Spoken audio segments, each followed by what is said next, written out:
Welcome to the Pet Loss Companion. I'm Ken Dolan-Del Vecchio, and I'm here with my friend and colleague and co-author, Nancy Saxton-Lopez. And this is a program that we do once a week to bring some of the learning that we've generated over decades of supporting people who've lost a pet. And we compiled that information into our book, The Pet Loss Companion, Healing Advice from Family Therapists Who Lead Pet Loss Groups. But we bring this broadcast to you because we want to be able to share the information that we've gleaned over time with the group and with other clinical sessions with people and their families. We want to bring this information to as broad an audience as we can so that you can all gain from it. And today we're doing a recorded program, which we needed to do because our schedules got very complicated this week, but we will be back to a live program on Thursday the following week. So Nancy, do you want to get us started? Sure. We've had so many questions over so many years. I think what we were going to start to look at is, how do I really get through this devastating loss? So one of the questions that came through was, I can't seem to get through the death of my cat. She was my companion for 20 years. I don't have children and I'm not married. Every day is lonely. I am lost without her. How can I get through this? Yeah, well, this question points out how significant the loss of a pet is in many people's lives. It is enormously important. It leaves an enormous hole in one's life. And we've heard that similar kinds of things from people who are not single, who have family around them, because there's such profound intimacy that they find in their connection with their animal friend. And so it's a very common feeling. And also this idea, like, how am I going to do this? How long is this going to take? Why is it taking so long is something that we've heard a lot as well. And how do you get through it? Well, first of all, the thing that strikes me is that this person is acknowledging what this means, what this loss means. And that's part of the healing. You have to just be present with the extraordinary impact and pain and sadness of the loss. And it's being present with that over time that turns this extraordinarily painful reality into something that becomes, it's hard to say this, and I don't mean to diminish it at all, but it becomes more just sort of the way things are over time. And so that's the first comment that I would make, is that you're doing the right thing by just acknowledging it and feeling it and saying how very difficult it is, because it's the saying and the feeling it and the being with it over time that allows it to become more sort of normal. It becomes somewhat normalized, because the last task of mourning is to assimilate the loss into your life, so that your functioning is pretty much the same as it was before the loss. However, your life is inevitably changed because of that relationship. And the interesting part is, we have talked about this before, Ken, a lot, is it's the relationship you grieve. And the relationship with an animal is very different than a relationship with a human being. And so, that animal gets woven into your life. They're there every day. They don't leave your side. They don't care what you look like, how much money you have, what you're doing. They just love you. They are pure, and it's unconditional. And so when people say, well, it's your grandmother died too. Well, yeah, that's sad. There's nothing wrong with that, but it's not the same. It's just a different relationship, and it's not the legs, it's the relationship. So that's what people then say, wow, okay, I grieved more for my animal than I ever did for anyone else in my life, except a child. We never heard that. Yeah. And as you said, it it leaves an enormous gaping hole in your everyday routine. The relationship was part of your everyday routine. You're seeing this animal when you wake up in the morning. They're greeting you. They're there when you come home from work, or now they're all over you when you're trying to get work done. As my cat said a few minutes ago. Thankfully, she's moved over to another place, but they're part of you in a very simple yet deep kind of way. And so when we lose them, we have to create a new routine in their absence. Right. We have to. So how do I get through this? Well, you think about, how do I create that new routine? And at the same time, how do I perhaps every day do something that memorializes and connects me to their memory in a way that feels healing? And so people will do things like they'll write a little something down every day about how they're remembering their friend, or they will have constructed a physical place that serves memory. So they'll have, if it's a cat, maybe they'll have their bowl there, or maybe their catnip toy there, a little counter, or they'll have some photographs. Maybe they'll have some clippings from their hair. Maybe they'll have a paw print, all the kinds of things that connect them. And they might visit that space in a routine kind of way. Maybe that's something they do at the time that they would have fed their cat in the morning. And so there are all kinds of rituals that you can create. They don't have to be big things. No. They're very small things that you do that help you to create that new routine and to move forward with your life as it has changed. It's changed profoundly. I talk to people about the transition, that your animal is with you. You're just going through the transition of not being able to touch or to hold or to pet or to kiss. And that transition's hard. But remember, they're still here, and they will always be here. And so it moves them in a little bit of a direction, and as they go through the grieving, to know that yes, they still think about that animal, they still love that animal. Because that grieving. So let me just ask you, that's very beautiful what you said. How are they still here? Maybe say more about that when you say they're still here. They're still here in your memories. Right. Every, like in the beginning, it's hard, especially with difficult deaths, because that image is still there.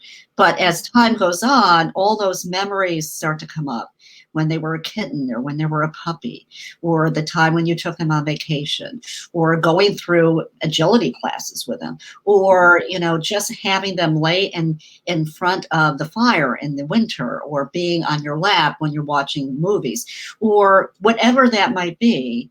They live on in your heart. I mean, obviously you're thinking about them, but they're really here because there's such a warm feeling. The difficulty is, of course, not having them there anymore, but they haven't left. So the way I understand what you said is that you hold on to them in many different ways, through memory, through just kind of keeping them in your mind and in your heart, and that's the new way that you hold on to the relationship. Yes. Because grieving is that process, and eventually, like we just talked, you will get through it to the other side. But that doesn't mean that you'll never not remember them. I mean, you'll never forget them. They're just wonderful. And every relationship that you have, with another animal as you go along, and sometimes people don't, but if they do, it's the same thing. It's just a different relationship. But in the end, they all are here. And it was interesting because when we were talking about how we were going to do this, you've already started in what our chapter in the book was, right? How do we get through that? How do we get through? You had worked on routines, right? Yeah. The different types of routines that you can do. Yeah, and what about that question of when is this going to end? I still am encumbered with such sadness, and now it's months down the road, because we've seen people who are just really burdened for a very, very long time. What do we say to people who feel like, when is this gonna clear? When am I gonna feel better? Well, it's interesting because everyone grieves differently, right? And we've talked Yeah. about that in other Yeah. episodes. I think that there was one gentleman that was very distraught for a period of a couple weeks, and then he was okay. He was better. But his wife was still grieving months later.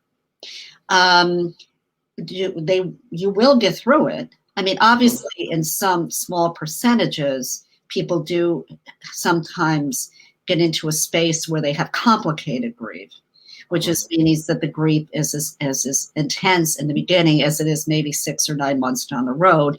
That definitely needs help by a therapist, to kind of work through that. Well, it never is going to hurt to see a therapist, right? I mean, it's never going to be, there's not going to be negative results from that. It's just going to be only beneficial, more support in your life. And the way that I think about it is also that you are going to grieve for as long as you need to. Exactly. Here we go. And there he is. This is Esme. It's so cute. And it's not a good idea to pass judgment on yourself about the duration. If you're doing okay every day, if you're taking care of what you need to, and yet there are times when you're feeling very sad, you're reminiscing in a way that brings tears. That's normal. The way you grieve, and it doesn't mean that there's something amiss. And if you are distressed by how much that's happening, then there maybe are some things that you can do. So some things that come to mind for me are to try to recall some of the things that tend to bring joy into your life that maybe you haven't been putting the energy towards. So maybe you want to spend a little more energy calling friends who you haven't spoken to in a while. I mean, those kinds of things. Maybe you want to, if you used to play an instrument, but you haven't done that for a while, maybe pick up something that used to bring pleasure to you, because in a point of transition, sometimes it's a good thing to reactivate those kinds of patterns from an earlier time in your life that were gratifying. Or you could create new ones, because maybe the grief, the whole process of the emotional response could create maybe the need to write, or the need to paint, or the need to get involved in some other kind of creative activity that means something, that says something about your relationship with your animal. So that's also can be something, not to only reactivate, but to actually do something new. And just not be judgmental. I think it's so hard sometimes for people, because everybody else around you may be in one way, or I shouldn't say everybody, but some people around you might be imposing judgment, even if they're not doing it directly and verbally. There may be ways that they're kind of asking you to snap out of it, and that may just not be where you need to be at the time. Well, it's also one of the things that we talk about is to be careful with who you choose to share with. Because that could be, especially at work or even personally, because there are some people out there that just don't understand. They've never had, to their disadvantage, but they've never had a relationship with an animal, so they don't know. And so when you talk to some people that don't understand, and also people don't know how to be with people that are sad, so they don't know how to deal with grieving their own or others, that's important for you in the beginning, just to be cautious and be connected to the people that do care and do understand. And I think that that's really important. So the other thing is to keep healthy and keep moving, right? Yeah, yeah, yeah. So doing some kind of movement, whether it is a full-on exercise program or whether it's stretching or whether it's walking or whatever, whether it's some variation of yoga, good idea to do the kind of stuff that is fundamental to resilience, to health. And so moving, paying attention to nutrition, Right. doing a real assessment of the additional stresses in your life, because this is a massive stress Yes. for many, many people. And all of this is important. Self-care routines become really important at a time where we're grieving. And they're also often the first things that people will put aside because Exactly. They don't, you they're know, preoccupied. they're preoccupied, they're immobilized, they're upset, they're depressed. So it's very hard for people to get active or to take Mhm, care of themselves. mhm, But it is a helpful group of things to do to get you through the grieving.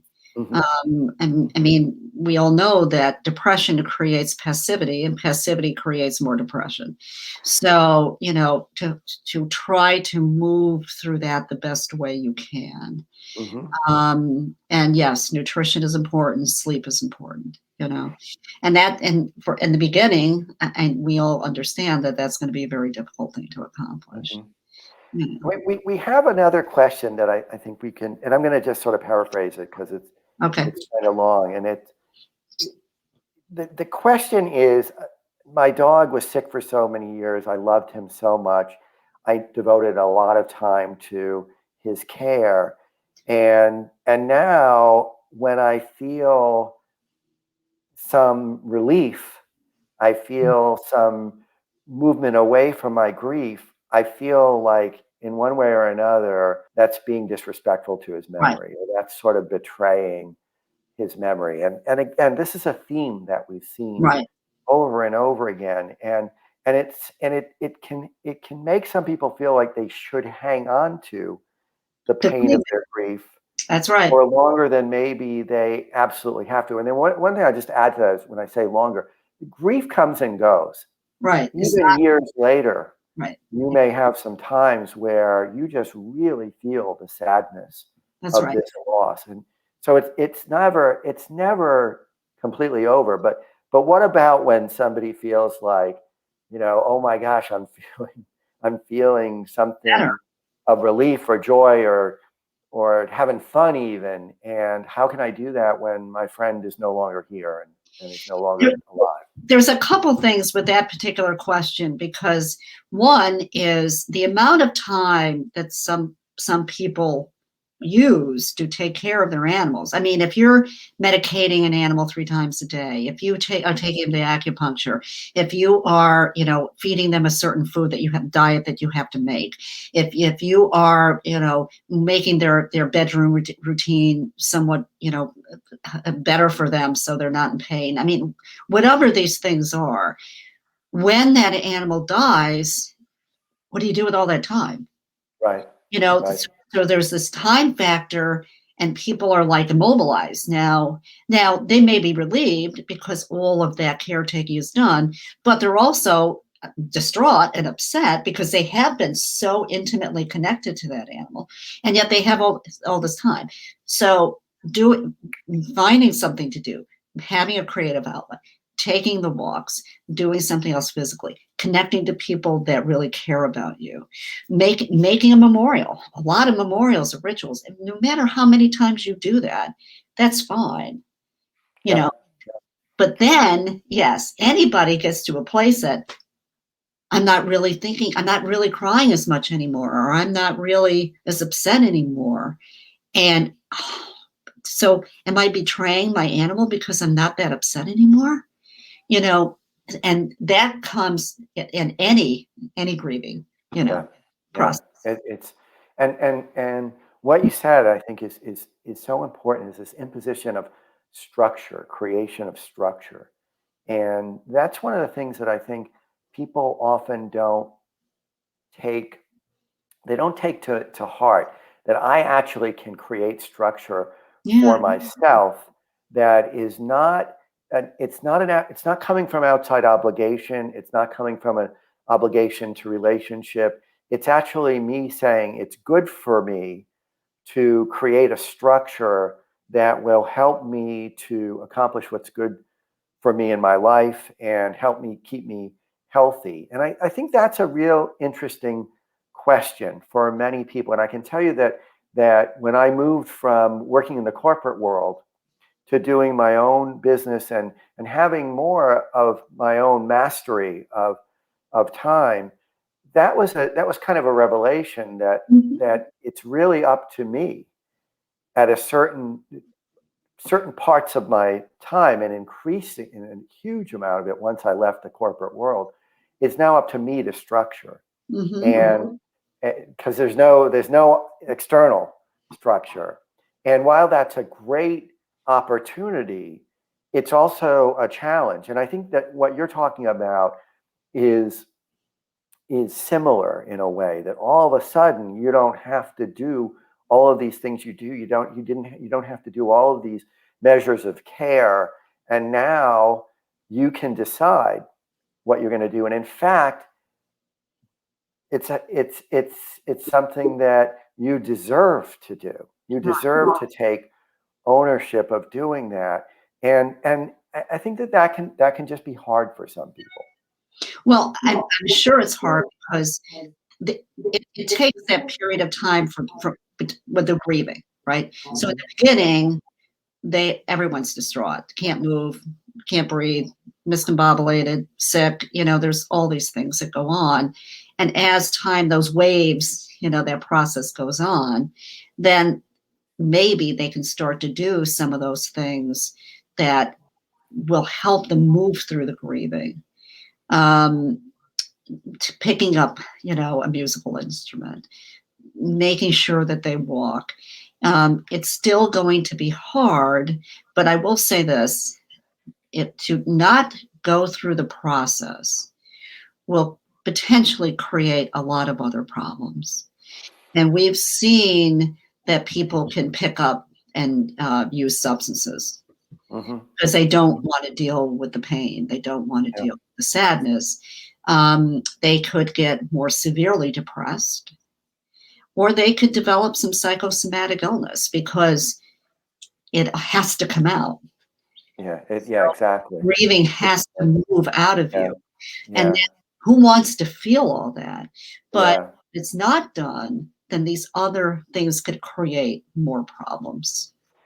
Yeah, one of the best trainings on grief that I had occurred very early in my career as a therapist, and we were given this mimeographed sheet that really will date me, and and it was a picture of a valley, starting with the loss and then going down to the depths of sadness, and then coming up to a place where you had integrated the understanding that the world had changed forever. And I remember the speaker, wonderful facilitator, and I think her name was Bess Bailey, but I can't remember I don't know if I'm exactly accurate. She said, so many times people try to throw a line across. They try to throw a line across the valley and somehow get across. And she said, it's never a good idea. It will never serve you well. No. You'll try to cover the pain. You'll try to avoid it. She said, people do things like, as you said, they'll use substances, or they'll just try to stay stuck in denial, like we'll never speak of them again. Right. That kind of thing. People do that because they just cannot deal with it. We'll never speak of them again. We'll pretend they never existed. Right. Or they will get another pet when they're really not ready for another pet, and they're not thinking that through. And so what happens is they create, in effect, more pain, more problems for themselves. And as you said, or they just try to hold it all together, and then maybe they get some kind of body symptoms, whatever their symptoms migraines, right. And so her idea was the only way to the other side is to go through it, Yeah. is to take the journey through and realize that this is a journey that you've done many, many times before. And she talked about things like, when you first went to school, sometimes when children go to school or they go to daycare for the first time, they're distraught. It's a huge loss, and it's a huge loss for those of us who are parents as well, Right. to give them to the world in a sense. And she was saying, certainly if you moved at any time in your life when you were a child or as an adult, you went through so one of the things that this speaker talked about, and I've always carried with me and repeated, is that we're more practiced at going through the process of grief than we might imagine we are. That's true, because it's a lot of different losses. Yeah, I mean, so one of the things that I've heard some therapists say that they don't like to deal with grief, and whenever I hear that, I think, and I'm a therapist, and I have great regard for therapists and the profession of therapy, but when I hear a therapist say I don't take cases that include grief, what I think is the words that I remember, either this or another speaker saying that I carry for myself, is grief is the essential human experience. Right. It is absolutely essential, and we have to, as therapists, be prepared to help people move through grief, because it's everywhere. Every change All the time brings grief, and so we have to be equipped with helping people navigate grief. And in fact, all of us have the skills. They may not be terribly practiced, and we may not like that we have to exercise them, but we have them. Or we wouldn't be adults. We wouldn't be That's successful because you had adults. We wouldn't be there is loss. functioning. That's right. Right, Loss because all we've the been time. through so many losses by Right. the time we've reached even young adulthood, that we know how to do this. We just have to allow ourselves to work through the process. Allow ourselves to do it and try to embrace it, to move through it, because again, if you continue to repress it, then it just does more damage. We need to trust ourselves Yeah. with this. Trust ourselves that we're going to be okay. We have the skills, we have the resilience, and that there is a kind of integration of the knowledge of the loss ahead, which will make life more livable and okay at some point in the future. Now, I don't want to say that to somebody really early on, No, because of course not. that doesn't fit where they are. But it is important to recognize we will get through this. We always We'll do. get through this. I just worked with a couple, and it was a similar situation with the very lovely little dog that they and never had a dog, and they were completely attached. And the first 4 or 5 sessions were, them just not being able to speak. I mean, they really were devastated. A couple of weeks after that, she called and said, we had to change an appointment time. And she said, I guess I am doing a little better. But for many weeks, she could barely speak. So you will get through it. We We'll all get through it. Yeah. Yeah. So maybe that's a note to end on today, Nancy. We will get through it. We always do. It's a long journey for some, and for others, maybe it's shorter or it's more sporadic, but we get through it. We all get through it. All right, Ken, I guess we'll see each other next week. We'll see each other next week.